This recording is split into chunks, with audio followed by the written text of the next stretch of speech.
Here we are running a test on the grow bed to make sure that the bell siphon is working and that my little splice job down here doesn't leak once it's pushed down into the sump. I'll have to borrow a pickup truck so I can go get the lava rock for the bed. All right, we're getting close. About another inch or so of water in here, and then the bell siphon will be able to activate,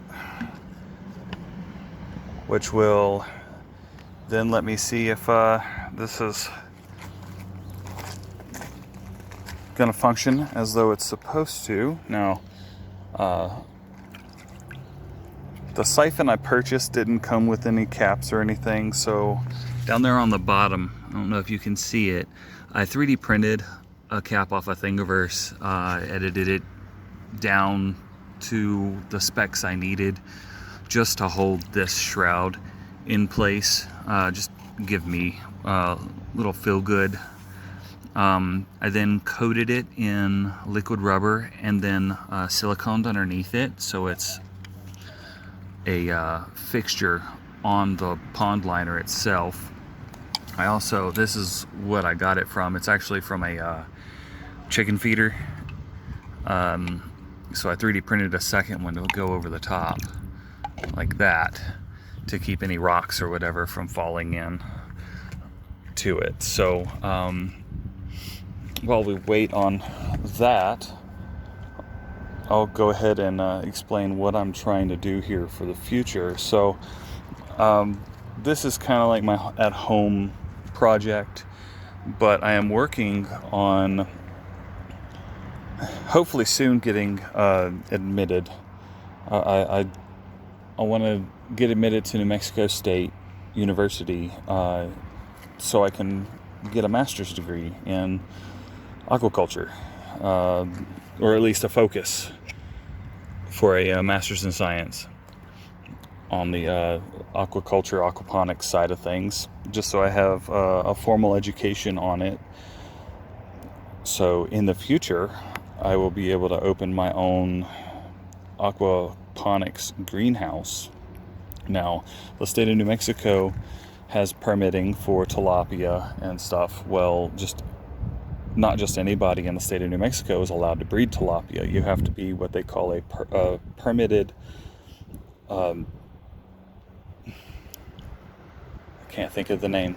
It's a certification that you get from the state in order to be permitted to breed tilapia. Now, I'm wanting to do this professionally in the future, so I feel like having that degree may actually help out in the long run with this. Now, my topic of study, I'm debating on a couple of things. One, I want to either look at utilizing the solids from the solids filter or separator to create green water and raise Daphnia as a food source for fry when you're getting started out in aquaponics, because live food is typically more healthy for the fish. And then there's also looking at using crayfish. So I'm debating on maybe setting up one of my tanks for fish and the other one for crawfish, and see if I can't get a good production rate out of them and see how well they work on this. I haven't quite settled in completely on it. It looks like we're about ready to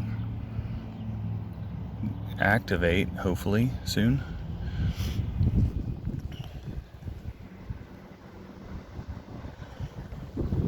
And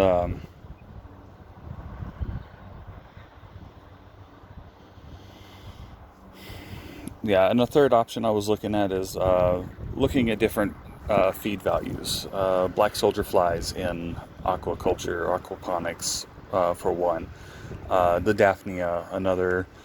Just different live food sources versus the pelletized foods that you can get from the stores online and stuff, just to gauge the growth rate of the fish between the two, and to see how healthy they end up being, as well as different species of fish.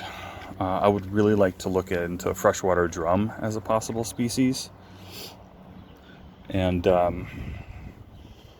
see from there. Let's see here. Oh, is it? It looks like it actually started, and yeah, I'm not worried about all the crap I have in there. So it looks like it's pushing through.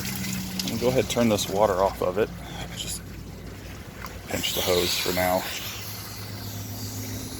And basically this was just my test run to see if I have leaks, and I will be back later. And this is why I did this test, was to check for leaks like this. Got some leaks coming up from the top right here. Looks like from up in this section as well. Up here, right there, and right here, which is fine. And this down here is probably captured from that, but that's fine. I don't have any of this stuff glued up yet, so once I glue it up, I'll have to run another test and see. I do expect that this tank full of water will end up overflowing my sump, which is fine. The ground could use some more water around here anyway.